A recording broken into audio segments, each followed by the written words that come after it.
नमस्कार, स्टार न्यूजमा स्वागत छ। म मीरा। सुरुमा प्रमुख समाचार।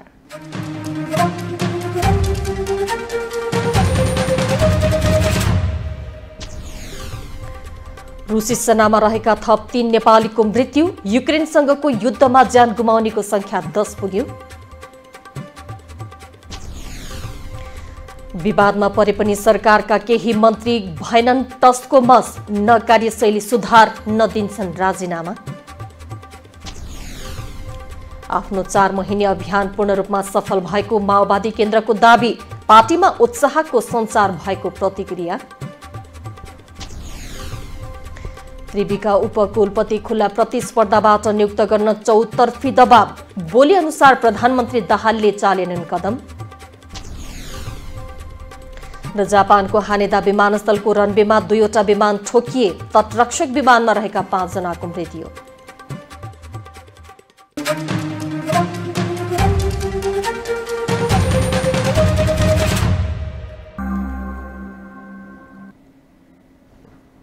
अब समाचार विस्तारमा। रुसी सेनामा गएका थप 3 नेपालीको मृत्यु भएको छ। युक्रेनसँगको युद्धका क्रममा उनीहरूको मृत्यु भएको हो। मृत्यु हुने थप 3 नेपालीमा स्याङ्जाका हरि अर्याल, कैलालीका भरत शाह र धादिङका राजकुमार गिरी रहेको परराष्ट्र मन्त्रालयले जनाएको छ। यो सँगै रुस युक्रेन लडाईँमा मारिने नेपालीको संख्या 10 पुगेको छ। एक रिपोर्ट। रुस युक्रेन युद्धमा मारिने नेपालीको संख्या 10 पुगेको छ। जारी युद्धमा थप 3 नेपालीको मृत्यु भएसँगै मृत्यु हुने नेपालीको संख्या 10 पुगेको हो। मृत्यु हुने थप 3 नेपालीमा स्याङ्जाका हरि अर्याल, कैलालीका भरत शाह र धादिङका राजकुमार गिरी रहेका छन्। मृत्यु हुने 3 जना रुसी सेनामा भर्ना भएको रुसको मस्को स्थित नेपाली दूतावासले जनाएको छ। यसका साथै रुसी सेनामा भर्ती भएका 4 नेपालीलाई युद्धका क्रममा युक्रेनी सेनाले नियन्त्रणमा लिई युद्धबन्दी बनाएको छ। रुस युक्रेन युद्धमा सुरुमा 2080 असार 29 गते गोर्खाका थपलिया मारिएका थिए। युक्रेनको बाखमुतमा मारिएका उनको शवलाई रुसले नेपाल पठाउन मानेन र त्यहीको चिहानमा समाज गरेको थियो। त्यहाँको परराष्ट्र मन्त्रालयले थपलियाको मृत्युको खबर साउनमा नै पाए पनि नेपाललाई भने जानकारी दिएको थिएन। दूतावासले बुझ्ने क्रममा थपलिया सेनामा भर्ती हुँदा रुसी रक्षा मन्त्रालयसँग गरेको कागजात भेटिएको थियो। त्यसपछि परराष्ट्र मन्त्रालयले साउन 16 गते विज्ञप्ति जारी गर्दै विदेशी सेनामा नेपाली भर्ती भएको सम्बन्धमा ध्यानआकर्षण भएको जनाएको थियो। त्यसपछि कार्तिक 29 गते मस्को स्थित नेपाली दूतावासले रुसी सेनामा भर्ती भएका इलामका गंगालाल मोक्तान, कपिलवस्तुका रूपक कार्की र दोलखाका राजकुमार रोकाएको मृत्यु भएको भन्दै मक्सिर 8 गते परराष्ट्र मन्त्रालयमा पत्र पठाएको थियो। त्यसपछि मात्रै नेपालले औपचारिक रूपमा रुसी सेनामा नेपाली भर्ती हुने गरेको स्वीकार गरेको थियो। मक्सिर 18 गते परराष्ट्रले रुसी सेनामा भर्ती भई युक्रेनसँगको युद्धमा मारिने नेपालीको संख्या 6 पुगेको जनाएको थियो। परराष्ट्रले गोर्खाका सन्दीप थपलिया, कपिलवस्तुका रूपक कार्की, काँसीका देवान राई, स्याङ्जाका प्रीतम कार्की, दोलखाका राजकुमार रोका र इलामका गंगराज मोक्तान मारिएको जनायो। नेपालको आग्रह कार्यान्वयन गर्न अटेरी गरेको रुसबाट फेरि एक नेपालीको मृत्यु भएको खबर परराष्ट्रले प्राप्त गर्यो। कुन्दन सिंह नागलको मृत्यु भएको खबर पाएपछि परराष्ट्रले यही पुस 4 गते पुनः विज्ञप्ति जारी गरेको थियो। पुस 4 गतेको विज्ञप्ति पनि रुसी सेनामा भर्ती भई मृत्यु भएका नेपाली नागरिकको शव यथाशीघ्र नेपाल पठाउन, घाइते लगायत पीडित परिवारलाई क्षतिपूर्ति उपलब्ध गराउन, नेपाली नागरिकलाई रुसी सेनामा भर्ती नगर्न र भर्ना गरिएका नेपाली नागरिकलाई तत्काल नेपाल फर्काउन पुनः अनुरोध गरिएको थियो। परराष्ट्रले पहिलोपटक युक्रेनले 4 नेपालीलाई युद्धबन्दी बनाएको पनि जनाएको थियो। युक्रेनले युद्धबन्दी बनाएका 4 नेपालीमा बर्दियाका विवेक खत्री, काभ्रेपलाञ्चोकका सिद्धार्थ ढकाल, मोरङका विकास राई र रोल्पाका प्रतीक पुन छन्। मृत्यु भएका मध्ये हालसम्म 1 जनाको पनि शव नेपाल ल्याउन सकिएको छैन। नेपालले शव पठाउन आग्रह गरे पनि रुसले व्यवस्था गर्दै आएको छ। सन् 2024 रुसले युक्रेनमाथि आक्रमण सुरु गरेपछि नेपाललाई आफ्नो सेनामा भर्ती गर्न सुरु गरेको हो। रुसले नेपाल सरकारलाई कुनै जानकारी नै नदिई नेपाललाई आफ्नो सेनामा भर्ती गर्न थालेको थियो। यसबारे नेपालले कूटनीतिक नोट मार्फत रुससँग असन्तुष्टि जनाइसकेको छ। रुसी सेनामा कति नेपाली भर्ती भएका छन् भन्ने एकिन विवरण नेपालसँग छैन। तर केही साता अघि प्रधानमन्त्री पुष्पकमल दाहाल प्रचण्डले रुसी सेनामा 200 भन्दा बढी नेपाली भर्ती भएको औपचारिक जानकारी भएको बताएका थिए। त्यसपछि नेपालले त्यहाँ जाने नागरिकमाथि कडाई गर्न थालेको छ। सरकारले यसअघि सरकारी कागजात, रुसको छात्रवृत्ति र पेशा व्यवसायमा संलग्न भएका बाहेकका सर्वसाधारण नागरिकलाई त्यहाँ जानु परेमा परराष्ट्र मन्त्रालय अन्तर्गतको काउन्सुलर सेवा विभागबाट जारी गरिने नो अब्जेक्सन सर्टिफिकेट NOC लिएर मात्र यात्रा गर्नुपर्ने व्यवस्था गरेको थियो। यसैबीच वैशाख यता मक्सिर मसान्तसम्म 8 महिनामा श्रम स्वीकृति लिएर 573 नेपाली रुस गएको भिजिट भिसा र भारत हुँदै रुस जानेको संख्या अझ बढी हुन सक्ने अनुमान गरिएको छ। वैशाखमा 17, जेठमा 179, असारमा 33, साउनमा 53, भदौमा 161, असोजमा 47, कार्तिकमा 43 र मक्सिरमा 43 नेपाली श्रम स्वीकृति लिई रुस गएको वैदेशिक रोजगार विभागको तथ्याङ्कमा उल्लेख छ। 7 स्टार फोकेका लागि राजनीतिक ब्युरो। पछिल्लो समय विवादित बनेका मन्त्रीले राजीनामा दिनुपर्ने भन्दै जनस्तरमा तीव्र आलोचना भइरहेको छ।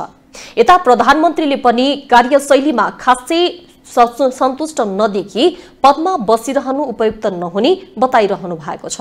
तर पदमा बसेका मन्त्रीहरू भने काग कराउँदै गर्छ, पिना सुक्दै गर्छ भने चाहिँ नैतिकतामाथि प्रश्न उठे पनि न कार्यशैली परिवर्तन गर्छन् न त राजीनामा नै दिन्छन्। एक रिपोर्ट। पछिल्लो समय विवादित बनेका र काम गर्न नसक्ने मन्त्रीहरूले राजीनामा दिनुपर्ने जनस्तरबाट चर्को आवाज उठिरहेको छ।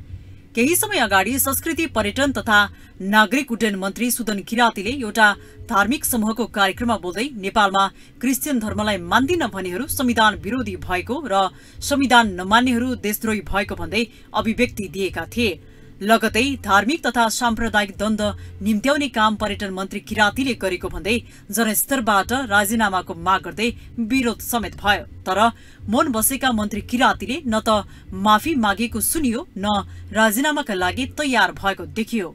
यता श्रम रोजगार तथा सामाजिक सुरक्षा मन्त्रालयले वैदेशिक रोजगारीमा जाने श्रमिकहरूले लिने पूर्व अभिमुखीकरण तालिमको शुल्कमा 4 गुणाले वृद्धि गरेको प्रति आपत्ति जनाउँदै श्रम मन्त्रीको राजीनामा माग गरेका छन्। 700 मात्रै शुल्क तोकिएकोमा श्रम रोजगार तथा सामाजिक सुरक्षा मन्त्रालयले अभिमुखीकरण तालिम सञ्चालन कार्यविधि 2076 संशोधन पहिलो गरी अनलाइन परीक्षा समेत दिनुपर्ने व्यवस्था थपेर 2800 पुर्याएको र EPS कोटामा कोरिया जाने श्रमिकलाई LG को पोस्टपेड सिम र अंग्रेजी भाषा समेत अनिवार्य उत्तीर्ण गर्नुपर्ने नियम लागू गरिएकोमा श्रम मन्त्री शरद सिंह भण्डारीको विरोध भइरहेको छ। यति मात्र होइन, बालकुमारी घटनाको विषयलाई लिएर श्रम मन्त्री भण्डारी, भौतिक पूर्वाधार तथा यातायात मन्त्री प्रकाश ज्वाला, गृहमन्त्री नारायण काजी श्रेष्ठको चौतर्फी आलोचना सहित राजीनामा समेत माग गरिएको छ। तर उनीहरू मौन छन्। त्यस्तै अन्य मन्त्रीहरूको कार्यशैलीप्रति स्वयं प्रधानमन्त्री पुष्पकमल दाहाल प्रचण्डले पनि सकारात्मक परिवर्तन र आशा जगाउन नसके आफू पनि पदमा बसिरहन जरुरी नभएको पटक पटक दोहोर्याइरहेका छन्। म आज जनतालाई साक्षी राखेर मान्ने मन्त्रीहरूलाई पनि भन्न चाहन्छु, हामीलाई असफल हुने छुट छँदै छैन। कार्य सम्पादन कमजोर भएको अवस्था म कसैलाई माफ गर्न सक्ने अवस्था र मनस्थितिमा छैन। हामी सबै आफ्नो भूमिकामाथि न्याय गर्नै पर्ने नैतिक दबावमा छौं। कार्यक्षमता प्रमाणित गर्न सकेनौं भने कसैले पनि अब ठाउँ उगटिरहनु हुँदैन, छाडिदिनु पर्दछ। यो मैले अरूलाई दिएको उपदेश मात्र होइन, आफैसँग गरेको वाचा पनि हो। देशमा सकारात्मक परिवर्तन र आशा जगाउन नसके मैले पनि पद ओगटिरहन जरुरी छैन। यता बालकुमारीको घटनालाई लिएर गृह मन्त्रालय, श्रम रोजगार तथा सामाजिक सुरक्षा मन्त्रालय, भौतिक पूर्वाधार, यातायात मन्त्रीको भूमिकाको बारेमा शुद्ध छानबिन गर्न सांसदहरूले निर्देशन समेत दिएका छन्। उपसमितिमा हाम्रो आफ्नो कुरा राखियो र त्यस पछाडि हामीले त्यसलाई न समितिको सभापतिलाई सुनाउन पाइयो न त्यसमा फर्दर छलफल भयो। त्यसकारणले गर्दाखेरि अस्ति विषयहरू हामीले बारम्बार सार्वजनिक ठाउँमा उठाउँदै आएको हो कि संशोधनकर्तालाई कसरी लिने भन्ने कुराको सन्दर्भमा। त्यसैले यसको अभ्यास पनि होला, योभन्दा पुरानो अभ्यासहरू पनि, किनकि यो कानुन समितिको आफ्नो संस्थाको मेमोरी पनि होला। पहिला यस्तो ऐन आउँदै गर्दा कसरी गर्ने गर्नुभएको थियो, त्यसलाई पनि पल्टाएर हेर्नुपर्छ होला। म त्यो नेतामा पर्दछु जो तपाईँप्रति सबैभन्दा बढी आशा र अपेक्षा गरेको र त्यसलाई सार्वजनिक रूपमा अभिव्यक्त पनि गरेकोमा पर्दछु। तर त्यो चरणबाट म आज यो चरणमा पुगेको छु, त्यसमा तपाईँले मद्दत गर्नुभएको छ। कसरी मद्दत गर्नुभएको छ म क्रमशः भन्न चाहन्छु। रुट कजमा नगइकन घटना विशेषमा गएर हुँदैन। छानबिन समिति तपाईँले गठन गर्नुभयो, न्यायिक समितिको गठन कुरा आयो। पहिलो कुरा त तपाईँहरू स्पष्ट हुनुहुन्न गोली कहिले चलेको भन्ने कुरा, यतिखेरसम्म स्पष्ट हुनुहुन्न। पहिला गोली चलेको हो कि पछि गोली चलेको, मन्त्रीज्यू निस्केपछि भन्ने कुराको तपाईँहरूले गोलमोटोल जवाफ दिनुभएको छ। नेपालको राजनीतिक वृत्तमा यसभन्दा अगाडि पनि यस्ता घटना भने नभएका होइनन्। गत वर्षको असारमा निवर्तमान अर्थमन्त्री जनार्दन शर्माले बजेट निर्माणका क्रममा अनाधिकृत व्यक्तिलाई संलग्न गराएको भन्दै सर्वत्र आलोचना भएपछि प्रतिनिधि सभामा स्पष्टीकरण दिँदै राजीनामा दिएका थिए। 2075 साउनमा निवर्तमान कानून मन्त्री रहेका शेरबहादुर तामाङले बंगलादेशमा एमबीबीएस अध्ययनरत नेपाली छात्रहरूबारे दिएको अभिव्यक्ति विवादमा परेपछि नैतिकताका आधारमा राजीनामा दिएका थिए। तर का कराउँदै गर्छ पिना सुक्दै गर्छ भने चाहिँ विवादमा आए पनि कुर्सीको मोहमा मौनता साधेर बसेका मन्त्रीहरूको कार्यशैलीमा न त सुधार देखिन्छ न त नैतिकता। 7 स्टार 4K का लागि राजनीतिक ब्युरोको रिपोर्ट। नेकपा माओवादी केन्द्रले समग्रमा विशेष रूपान्तरण अभियान उत्साहजनक भएको निष्कर्ष निकालेको छ। पार्टीले सञ्चालन गरेको 4 महिने विशेष रूपान्तरण अभियान समापनको विषयमा प्रचार विभागले पत्रकार सम्मेलन गरी अभियान सफल भएको दावी गरेको हो। विशेष रूपान्तरणले सांगठनिक गतिशील निष्क्रिय भएको ठाउँमा सक्रिय माओवादी प्रवेश गर्नेको संख्या बढ्दै गएको र समग्रमा पार्टीमा नयाँ आशा र उत्साह पैदा भएको माओवादीको ठहर छ। एक रिपोर्ट। नेकपा माओवादी केन्द्रले जनतासँग माओवादी विशेष रूपान्तरण अभियान सफल भएको दावी गरेको छ। 4 महिने अभियान सम्पन्न भएपछि आयोजित पत्रकार सम्मेलनमा बोल्दै उपाध्यक्ष तथा प्रवक्ता अग्निप्रसाद सापकोटाले पार्टीको संगठन तल्लो तहसम्मै चलायमान भएको भन्दै समग्रमा अभियान उत्साहजनक र उपलब्धिमूलक रहेको दावी गरेका हुन्। यो अभियानमा जनतालाई माओवादी चुनावमा मात्रै होइन अरू बेला पनि आउने रहेछ भन्ने परेको भन्दै उनले आशाको झिल्को देखिएको, संगठन बनेका ठाउँमा थप सक्रिय भएको, नभएका ठाउँमा बनाइएको दावी समेत गरेका छन्। साथै उत्साहजनक रूपमा पार्टी प्रवेश गर्नेहरूको संख्या पनि बढेको उनको दावी थियो। अभियानको क्रममा पार्टीभित्र जनवर्गीय संगठन मोर्चाभित्रका अन्तर्विरोधहरू सतहमा आएर समस्या समाधान जबरजस्त आधारमा तय भएको पनि सापकोटाको भनाइ छ। पार्टी इन्ट्याक्ट भएको छ र पार्टीमा एउटा नयाँ चाहिँ आशा उत्साह पैदा भएको छ र जनतामा पनि जनता हामीतिर फर्केका छन्, जनताका गुनासा छन्, जनताका आलोचना छन्। तर फेरि जनताले चाहिँ अब यसलाई निरन्तरता दिनुपर्छ भनेर माग पनि गरेका छन्। अर्को चाहिँ नवीकरणको प्रक्रिया चाहिँ अहिले अलिकति तीव्रताका साथ अगाडि बढिरहेको छ। अब कतिपय जिल्लामा, कतिपय क्षेत्रमा, कतिपय पालिकाहरूमा चाहिँ वडा सम्मेलनहरू पनि भइरहेका छन् र तपाईहरुले पनि सञ्चार माध्यमबाट थाहा पाइसक्नु भएको छ। यो विविधतामा समापन भइरहेको छ। माओवादीले गत भदौ 17 देखि मक्सिर 17 सम्मका लागि 3 महिने अभियान सुरु गरेकोमा पछि अभियानप्रति जनताको साथ रहेको भन्दै 1 महिना थप गरेको थियो। यसैगरी सरकारको नेतृत्व गरेको माओवादीले प्रधानमन्त्री प्रचण्डले मन्त्रीमण्डल पुनर्गठन गरी सरकारका कामलाई प्रभावकारी बनाउने योजना बनाएको पनि जनाएको छ। मन्त्रीमण्डल पुनर्गठन गर्ने अन्तिम तयारीमा प्रधानमन्त्री रहेको, तर गठबन्धन सरकार भएकाले गठबन्धनमा राम्रो समझदारी गरेर मात्रै निष्कर्षमा पुग्ने प्रवक्ता सापकोटाको भनाइ थियो। मन्त्रीहरूको विषयमा अब प्रधानमन्त्रीले नै मलाई केही गर्नु छ, मलाई केही गर्नका लागि चाहिँ अब यो चाहिँ आवश्यक पर्दाखेरि म पुनर्गठनका लागि तयारी गर्दैछु भन्ने छ। अब गठबन्धन सरकार भएको हुनाले गठबन्धनमा राम्रो समझदारी गरेर मात्रै चाहिँ त्यसमा निष्कर्षमा पुग्नुपर्छ भन्ने लागेको छ।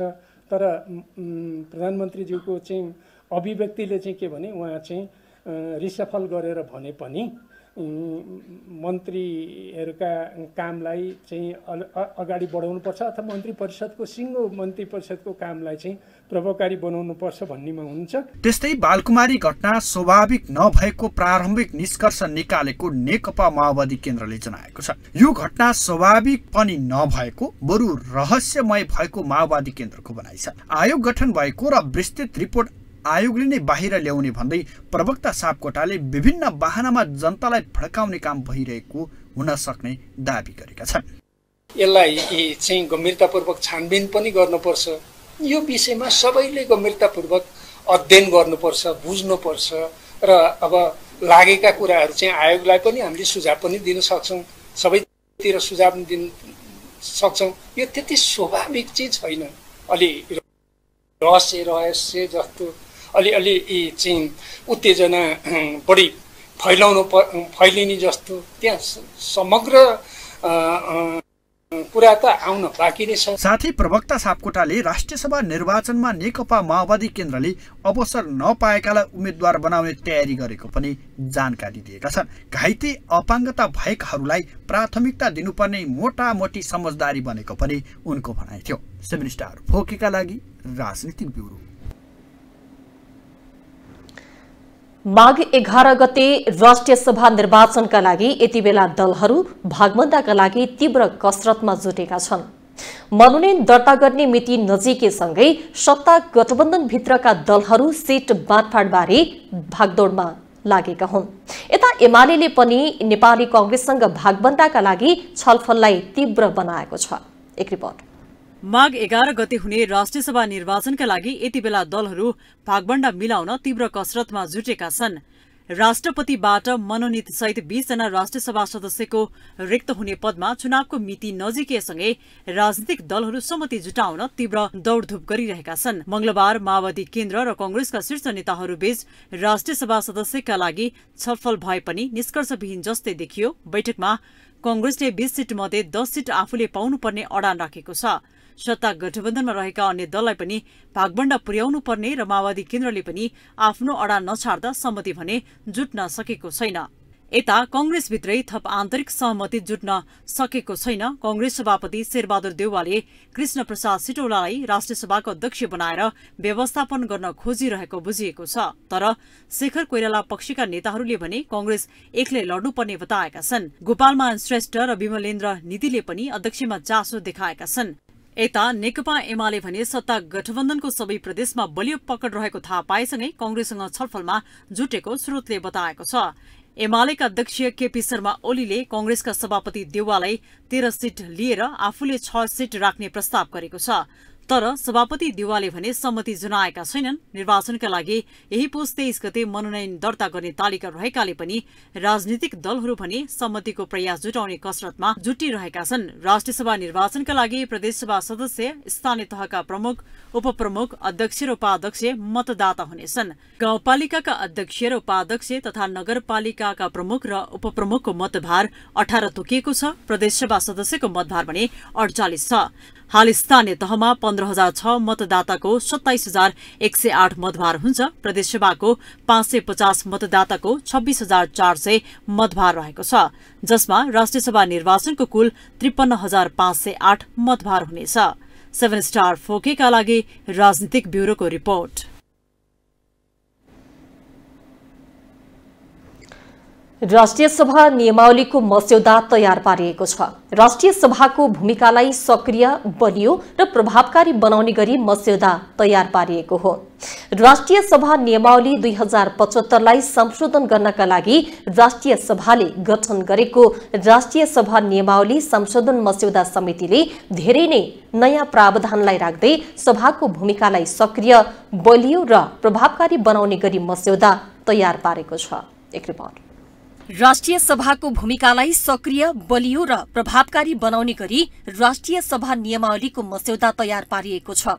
राष्ट्रिय सभा नियमावली 2075लाई संशोधन गर्नका लागि राष्ट्रिय सभाले गठन गरेको राष्ट्रिय सभा नियमावली संशोधन मस्यौदा समितिले धेरै नै नयाँ प्रावधानहरूलाई राख्दै सभाको भूमिकालाई सक्रिय, बलियो र प्रभावकारी बनाउने गरी मस्यौदा तयार पारेको हो।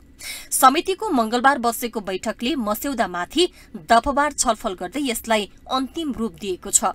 मस्यौदामा राष्ट्रिय सभा सदस्यहरूलाई आफ्ना मतदाताहरू, प्रदेश सभाका सदस्यहरू, गाउँपालिकाका अध्यक्ष, उपाध्यक्ष र नगरपालिकाका प्रमुख, उपप्रमुखहरूप्रति जवाबदेही बनाइएको छ। राष्ट्रिय सभा सदस्यहरूको उनीहरूसँग वर्षमा कम्तीमा एकपटक समन्वय बैठक गर्ने व्यवस्था पनि गरिएको छ। यस्तै प्रदेशसँग सम्बन्धित विषय उठाउनका लागि प्रादेशिक सरोकार समय नाम दिएर छुट्टै समयको व्यवस्था पनि गरेको छ। यसैगरी महिलाहरूको बारेमा समान धारणा बनाउने उद्देश्यले राष्ट्रिय सभाभित्र उपाध्यक्षको समय जगत्वमा महिला समन्वय समिति बनाउने प्रावधान पनि राखिएको समिति सभापति ज्येष्ठ सदस्य सुरेश कुमार आले मगरले जानकारी दिए। ऐन निर्माणमा सबै राष्ट्रिय सभा सदस्यहरू सहभागी हुन सक्ने व्यवस्था पनि गरिएको उनको भनाइ छ। ऐन कानून निर्माण गरी एउटा मात्र समिति छ, विधान व्यवस्थापन समिति। विधेयकको जति पनि छन् त्यसमा आउँछन्।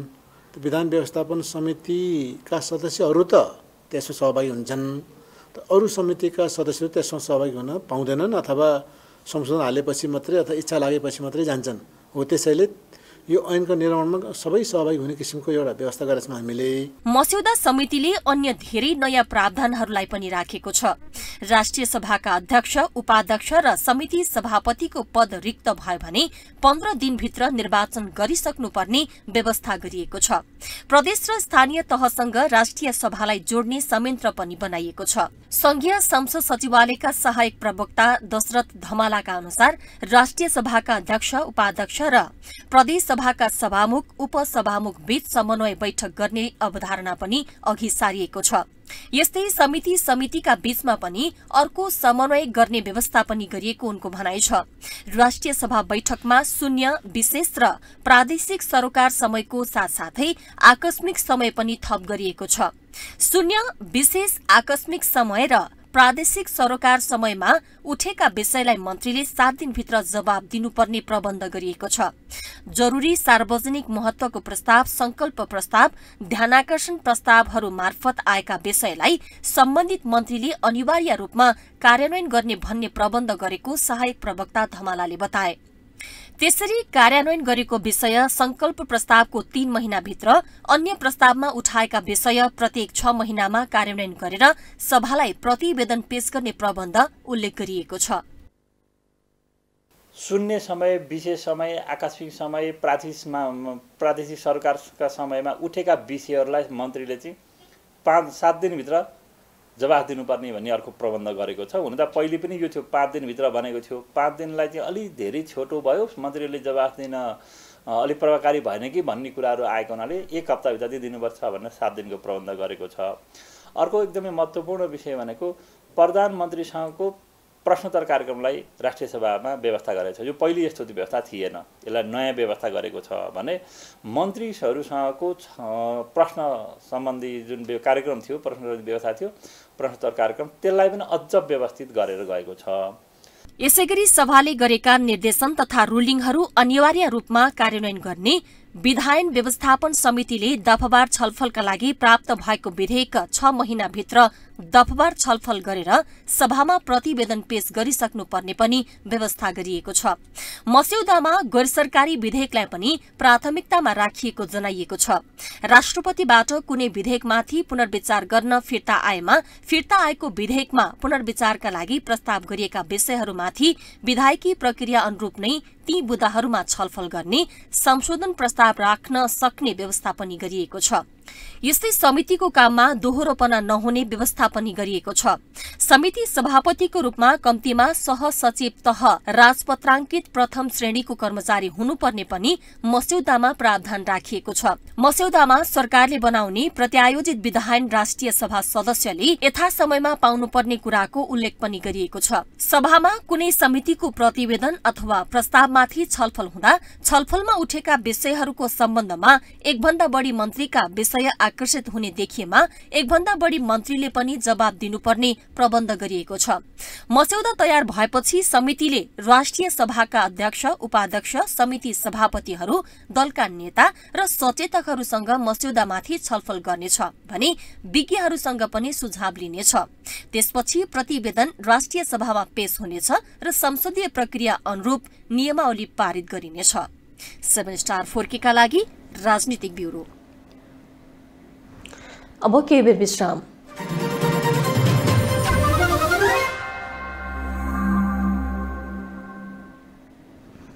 विश्रामपछि पुनः स्वागत छ। अब बाँकी समाचार। केही नेपाल ऐनलाई संशोधन गर्न बनेको विधेयकमा जघन्य अपराधलाई पनि माफी दिने गरी विधेयक ल्याएको भन्दै सांसदहरूले आपत्ति जनाएका छन्। विगतका समितिमा ऐन संशोधनको विषयमा सांसदहरूले सुन्न समेत नपाएको ऐन पास भएकोमा उनीहरूले चिन्ता व्यक्त गरेका हुन्। एक रिपोर्ट। जघन्य अपराधलाई माफी दिने गरी सरकारले विधेयक ल्याएकोमा सांसदहरूले चिन्ता व्यक्त गरेका छन्। सोमबार कानून न्याय तथा मानव अधिकार समिति बैठकमा केही नेपाल ऐनलाई संशोधन गर्न बनेको विधेयकको सम्बन्धमा संशोधनकर्ता सांसदहरूले जघन्य अपराधलाई पनि माफी दिने गरी विधेयक ल्याएको र ऐन संशोधनको विषय सुन्न समेत नपाएको भन्दै चिन्ता व्यक्त गरेका हुन्। नेकपा एमालेका प्रमुख सचेतक समेत रहेका पदम गिरीले सरकारले केही नेपाल ऐन संशोधनको नाममा मुलुकको राजनीतिक प्रणालीप्रति असहमत समूहले गरेको हिंसात्मक गतिविधिबाट शान्ति प्रक्रियामा आउँदा पहिला गरेका सबै अपराधलाई उन्मुक्ति र माफी दिने ऐन ल्याएको आरोप समेत लगाएका छन्। यस्तो ऐन संशोधनमा ल्याउनु आपत्ति र खेदजनक रहेको भन्दै सरकारलाई यस्तो सोच कहाँबाट आयो भन्दै उनले प्रश्न समेत गरेका छन्। कुनै पनि मुलुकको राजनीतिक प्रणालीप्रति कोही मान्छे कोही समूह असहमत रह्यो र असहमत रहेकै कारणले उसले हिंसात्मक गतिविधिमा ऊ संलग्न भयो र उसले हिंसा मचायो, मान्छेहरूको कत्लेआम गर्यो। त्यस्तो स्थितिबाट गुज्रिएको कुनै पनि शक्तिलाई म शान्तिपूर्ण प्रक्रियामा आउँछु, मुलुकको कानुनलाई मान्छु, संविधानलाई म अब मान्न तयार छु भनेर सरकारसँग सहमति गर्न गयो भने उसले जतिसुकै कत्लेआम गरे पनि, जतिसुकै हिंसा मचाएको भए पनि उसलाई उन्मुक्ति दिने, उसलाई माफी दिने, तिनै तहका अदालतमा विचाराधीन भएका मुद्दाहरू पनि फिर्ता लिने जस्तो गरी जुन ऐन ल्याउन खोजिएको छ यो अत्यन्तै आपत्तिजनक छ। यो वास्तवमा भन्नुहुन्छ भने यो खेदजनक छ। त्यस्तै नेपाली कांग्रेसका महामन्त्री गगन कुमार थापाले केही नेपाल ऐन संशोधनमा सरकारको आसन फेरिए पनि तरिका नफेरिएको बताएका छन्। केही नेपाल ऐनलाई संशोधन गर्ने विषयमा विगत र अहिलेको सरकारमा भिन्नता नभएको आरोप लगाएका थापाले संशोधन गर्ने नाममा आफू अनुकूलको ऐन संशोधनका लागि प्रस्तावहरू आउन थालेको समेत उल्लेख गरेका छन्। केही नेपाल ऐन संशोधन जसरी हामीले पछिल्लो समयमा यसको अभ्यास चाहिँ विकृत हुँदै गयो, यो केही वर्ष अगाडिदेखि नै संसदमा लगातार यसमाथि प्रश्न विवेचना हुँदै आएको छ। हामीहरूको आसन फेरिएको छ तर हाम्रो तरिका फेरिएन। 74 साल पछाडि त्यो बेलाको सरकार हुँदै गर्दा केही नेपाल ऐन संशोधन जसरी आयो, केही नेपाल ऐन संशोधनको मार्फतबाट सारभूत कुरा ल्याउनु हुन्न है, खालि अनुसाङ्गिक कुराहरू मात्र ल्याउनु पर्छ। यता कानून न्याय तथा संसदीय मामिला मन्त्री धनराज गुरुङले संसदमा विचाराधीन विधेयक सरकारले बीचमै अपहरण गर्न नमिल्ने बताएका छन्। सांसदहरूले सो विधेयक समसामयिक नभएको भन्दै मन्त्री गुरुङको आलोचना गरेका थिए। आफूले पनि सो विधेयक पढेकाले हरिलट्ठकको रूपमा चित्रण गर्ने प्रयास नगर्न पनि सांसदहरूलाई गुरुङको आग्रह थियो। साथै मन्त्री गुरुङले सांसदले विधेयकलाई अन्तिम रूप दिने बेलामा सरकारले सांसदहरूले उठाएका विषयलाई सम्बोधन गरेर अघि बढ्ने प्रतिबद्धता समेत व्यक्त गरे। अन्तिममा गएर माननीय सदस्यहरूले उठाउनु भएको गम्भीर विषयहरूमा, संविधानसँग बाध्यका सन्दर्भमा, फैसलाहरूको नजिरका सन्दर्भमा के म त्यति गम्भीर छुइनँ भने त? त्यसो भएको कारणले गर्दाखेरि माननीय सभापति महोदय मार्फत म विनम्र साधन गर्न चाहन्छु कि चाहिँ नि यो हरिलट्ठकै हो भन्ने ढङ्गबाट कोही पनि प्रश्न हुन्न। मैले पनि 2 अक्षर त पढेँ होला नि त, केही नपढिकन बसिराख्यो होला। केही नेपाल ऐनलाई संशोधनका विषयमा समितिमा कुनै भाषाको संशोधन गर्न लागेको जस्तो गरी छलफल गर्न नहुनेमा पनि सांसदहरूले जोड दिएका छन्। विधेयकमा श्री 5 को सरकार भनेको ठाउँमा नेपाल सरकार लेखाउनका लागि यी ऐन संशोधन हुन नलागेकोले व्यापक छलफलको आवश्यकता रहेको भन्दै सांसदहरूले मन्त्रीको ध्यानाकर्षण समेत गराएका थिए। शिक्षा विज्ञान तथा प्रविधि मन्त्री अशोक कुमार राईले कैलालीमा राष्ट्रिय स्वास्थ्य विज्ञान विश्वविद्यालय बनाउने कुरामा कुनै दुविधा नराख्न आग्रह गर्नुभएको छ। मन्त्री राईले शहीद दशरथ राष्ट्रिय विज्ञान प्रतिष्ठान चलाउने कि भन्ने छलफल भए पनि अब त्यसलाई विश्वविद्यालयका रूपमा अघि बढाउने बताउनु भएको हो। मंगलबार संघीय संसद प्रतिनिधि सभा अन्तर्गतको शिक्षा, स्वास्थ्य तथा सूचना समितिको बैठकमा बोल्दै उहाँले यसअघि पनि सो ठाउँमा स्वास्थ्य विज्ञान प्रतिष्ठान बनाउने कि स्वास्थ्य विज्ञान विश्वविद्यालय बनाउने भन्ने विषयमा संघ र स्थानीय सरकार बीच अलमल भए पनि अब विश्वविद्यालयका रूपमा अघि बढाउने विषयमा सरकार स्पष्ट रहेको बताउनुभयो। उहाँले सो विश्वविद्यालयले वरिष्ठ चिकित्सक गोविन्द केसीसँग गरिएको सम्झौता अनुसारको 7 वटा मेडिकल कलेज सोही विश्वविद्यालयको मातहतमा राख्ने सोच सरकारले अघि बढाएको बताउनुभयो। अब यो प्रतिष्ठान होइन, यो स्वास्थ्य विज्ञान विश्वविद्यालयकै रूपमा जान्छ र डाक्टर गोविन्द केसी जीसँग सरकारले गरेको सम्झौता अनुरूप 7 वटा चाहिँ कलेजहरू, मेडिकल कलेजहरू चलाउनु पर्ने। मन्त्री राईले विश्वविद्यालय बनाउने कुराको स्वामित्व शिक्षा मन्त्रालयले लिने भएकाले त्यसमा स्वास्थ्य मन्त्रालयसँग विवाद छ भन्ने कुरा नगर्न पनि सांसदहरूलाई आग्रह गर्नुभयो। धरानका मेयर हर्क साम्पाङ र राजनीतिक दलका भातृ संगठन बीच भएको वार्ता विफल भएपछि राष्ट्रपति र प्रधानमन्त्रीको तस्बिर नतासी दलहरू फर्किएका छन्। 3 दिनको अल्टिमेटम दिँदै भातृ संगठनका नेता कार्यकर्ता फर्किएका हुन्। उनीहरूले 3 दिनभित्रमा मेयर हर्क साम्पाङले आफ्नो कार्यकक्षमा राष्ट्रपति र प्रधानमन्त्रीको तस्बिर नराखे आफै आएर टाँस्ने चेतावनी दिएका छन्। युवा संघ सुनसरीका उपाध्यक्ष प्रमोज्ञ भट्टराईले 3 दिनको अल्टिमेटम दिएर फर्किएको बताउनुभयो। मेयर साम्पाङले केही दिन अघि आफ्नो कार्यकक्षमा रहेको राष्ट्रपति र प्रधानमन्त्रीको तस्बिर हटाएपछि आज विभिन्न राजनीतिक दलका युवा तथा भातृ संगठनका कार्यकर्ता मेयर साम्पाङको कार्यकक्षमा राष्ट्रपति र प्रधानमन्त्रीको फोटो राख्न पुगेका थिए। फोटो राख्न उपमहानगरपालिकामा भातृ संगठनका कार्यकर्ता पुगेपछि परिसरमा केही बेर तनाव भएको थियो। तनाव भएपछि मेयर साम्पाङसँग वार्ता भएको थियो। वार्तामा मेयर साम्पाङले प्रधानमन्त्रीलाई नै बोलाउनु पर्ने अडान राखेपछि वार्ता भाडिएको थियो। केही दिन अघि धरानलाई स्वतन्त्र राज्य बनाउने धम्की दिँदै साम्पाङले आफ्नो कार्यकक्षबाट राष्ट्रपति र प्रधानमन्त्रीको तस्बिर हटाउँदै किराती राजा एलम्बरको फोटो राख्नु भएको थियो।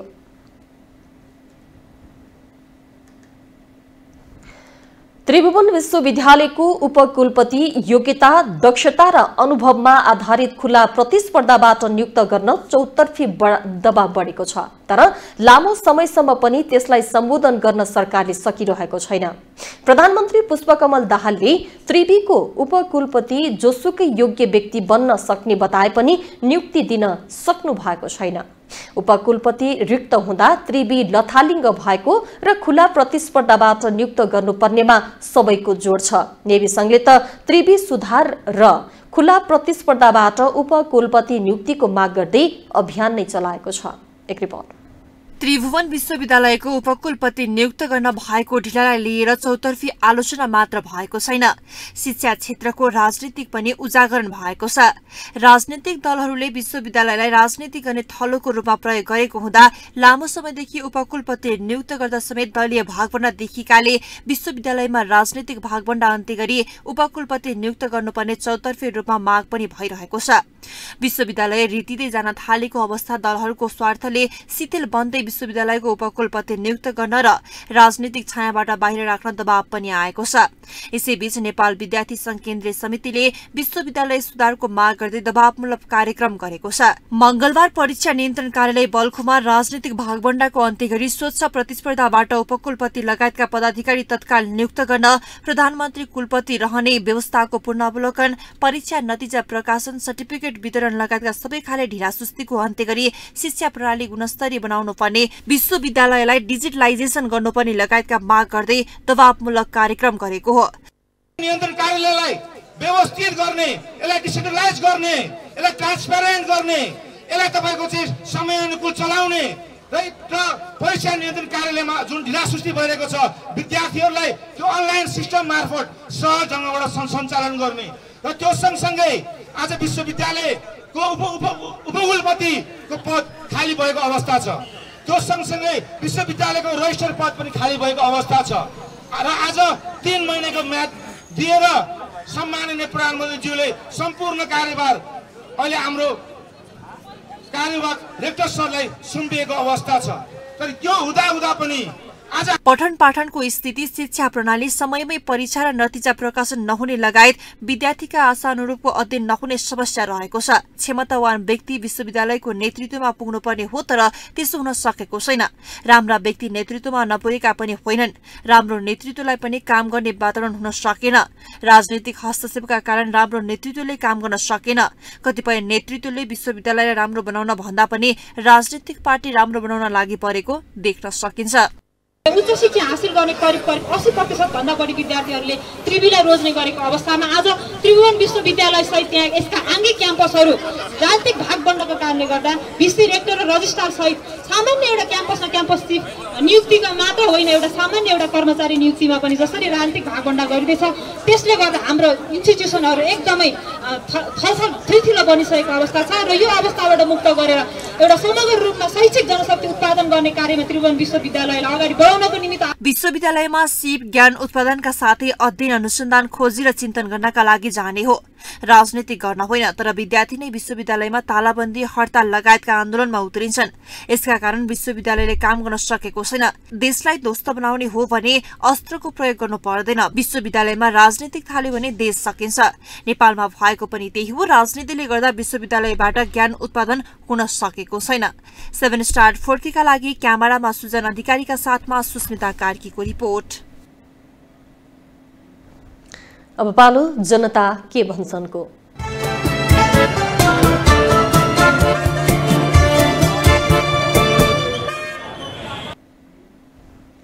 देशकै पहिलो र ठूलो त्रिभुवन विश्वविद्यालयको पढाइको गुणस्तर निरन्तर खस्किरहेको छ।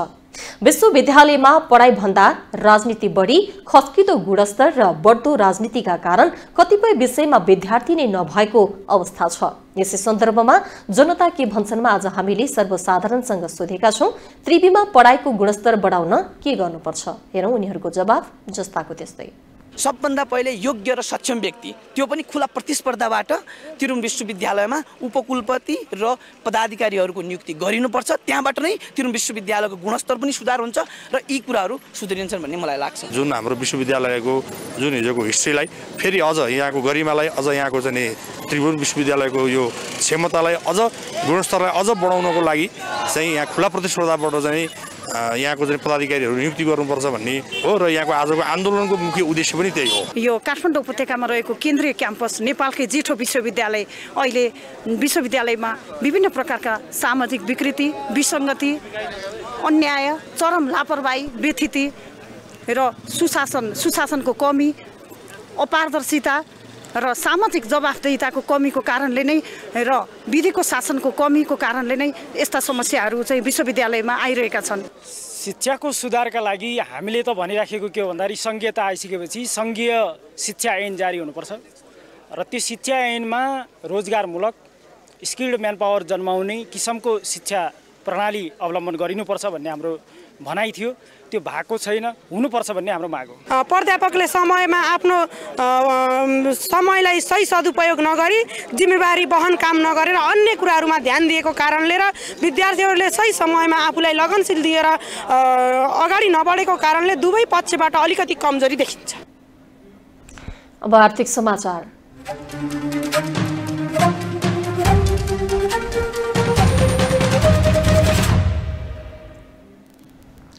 नेपालको अवस्था संवेदनशील बन्दै गएको भन्दै कोरिया सरकारले नेपाली रोजगारीबारे चिन्ता व्यक्त गरेको छ।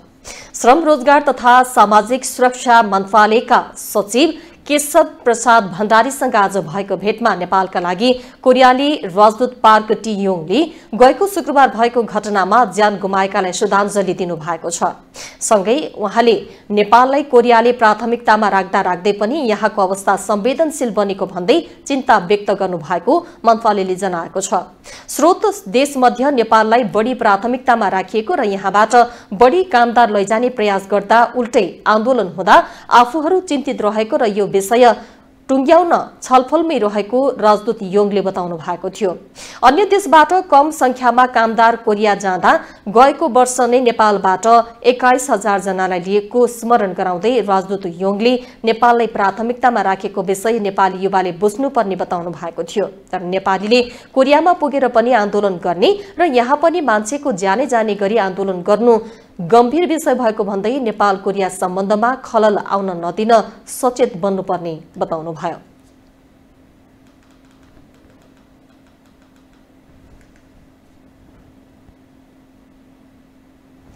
अब अन्तर्राष्ट्रिय समाचार।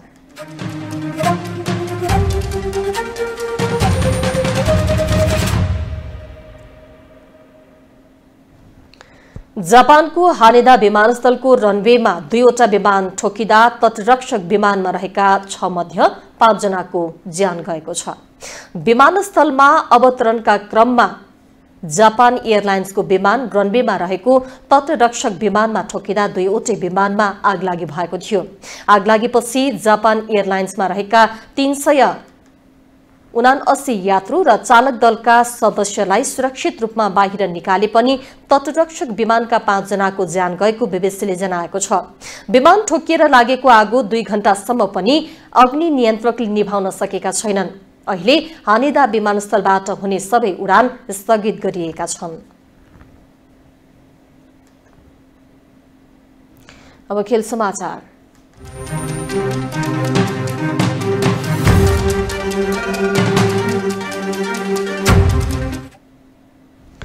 दोस्रो संस्करणको एसीसी टी20 प्रिमियर कप आगामी अप्रिलमा यूएई र ओमानमा हुने सम्भावना रहेको छ। टी20 एसिया कप छनौटका लागि प्रिमियर कप यी 2 देशमा आयोजना गर्न एसियन क्रिकेट काउन्सिल एसीसीले प्रस्ताव गरेको छ। नेपाल क्रिकेट संघ क्यानका अध्यक्ष चतुरबहादुर चन्दले यूएई र ओमानमा हुने प्रस्ताव भएको जानकारी गराएका छन्। अप्रिल दोस्रो सातादेखि शुरू हुने उक्त प्रतियोगिताका विजेताले एसिया कप टी20 खेल्न पाउनेछ। एसिया कपमा भारत, पाकिस्तान, बंगलादेश, श्रीलंका र अफगानिस्तान जस्ता टेस्ट टोलीसँग खेल्ने अवसर पाइनेछ। टी20 विश्वकप आगामी जुन 4 देखि 30 सम्म वेस्ट इन्डिज र अमेरिकामा आयोजना हुनेछ। त्यसअघि एसिया कप हुनेछ। एसिया कप कहाँ हुने भन्ने टुङ्गो लाग्न बाँकी छ। एसीसी प्रिमियर कपमा नेपाल सहित Bahrain, Hong Kong, Kuwait, Malaysia, Oman, त्यसैगरी कतार, यूएई र छनौटबाट आउने 2 टोली हुनेछन्। चन्दका अनुसार एक समूहका खेल ओमान र अर्को यूएईमा हुनेछ। सेमिफाइनल र फाइनल भने यूएईमा हुने प्रस्ताव गरिएको छ। यससँगै हामी स्टार न्यूजको अन्त्यतिर आइपुगेका छौं। जाँदा जाँदै प्रमुख समाचार पुनः एकपटक।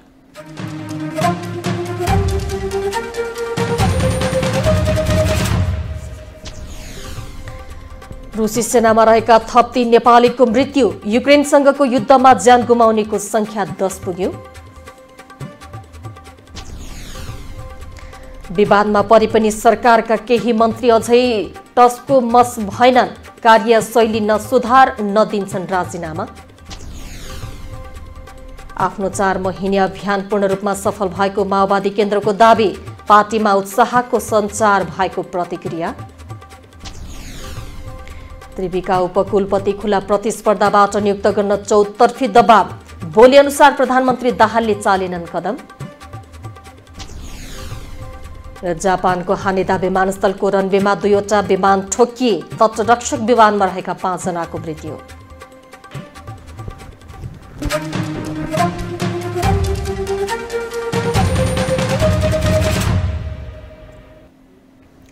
हवस् त स्टार न्यूज अहिलेलाई यति नै। 7 स्टार 4K टेलिभिजन तपाईँ www.7startv.com तथा फेसबुक र हाम्रो युट्युब च्यानलमा पनि प्रत्यक्ष हेर्न सक्नुहुनेछ। हाम्रो टेलिभिजन हेर्दै गर्नुहोला। नमस्कार।